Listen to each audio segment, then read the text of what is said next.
તો તમારે પણ ઘઉં વાયા છે અને શેણા વાયા છે અને તમારે વાઢવા પડે છે, તો હવે તમારે વાઢવા નહીં પડે.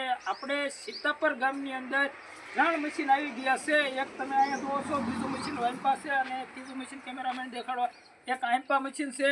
આ 3 મશીન તમે આવી ગયા છે એટલે તમારે હાથે ઘઉં વાઢવા નહીં પડે. તમારે ગામ સીતાપર આસપાસના 10-15 ગામ સુધી કોઈ પણ સીતાપર આવીને કોન્ટેક્ટ કરી શકો છો. આપણે એનો કોન્ટેક્ટ નંબર સિઝન આવતાની સાથે એક બીજો વિડીયો બનાવીશું.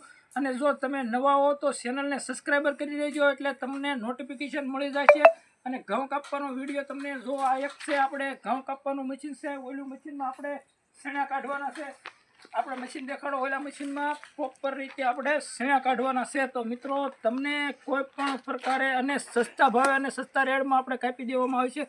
તમે જે પાછળ મશીન જોવો છો તે મસ્ત આપણે, અને શેણા કઈ રીતે કઢાશે એ પણ હું તમને કહી દઉં. શેણામાં ધોરિયા આપણે માનો કે પાળા હોય છે, જે પાળા ન હોય તો તમારે શેણા આરામથી ઊભા શેણા લેવા જશે. અને પાળા હોય તો એને એક રીતે તમારે હાથે વાઢવા પડશે. વાઢી અને એની કોળી કરવી પડશે. કોળી કર્યા પછી તમારે એને ઓરવા પડશે.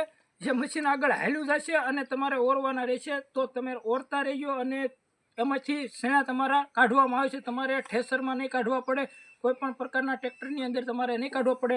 આમાં ખાલી 2 વ્યક્તિની જરૂર પડે અને 2 વ્યક્તિથી તમારે શેણા પણ નીકળી જશે. અને જો વિડીયોને તમે ચેનલને સબસ્ક્રાઈબર કરીએ છીએ અને 5 જણાને શેર કરીએ છીએ તો એમાં આપણે ડિસ્કાઉન્ટ પણ કરી દેવામાં આવશે. અને વિડીયો સારો લાગ્યો હોય તો લાઇક, શેર, સબસ્ક્રાઈબર કરવાનું ન ભૂલતા.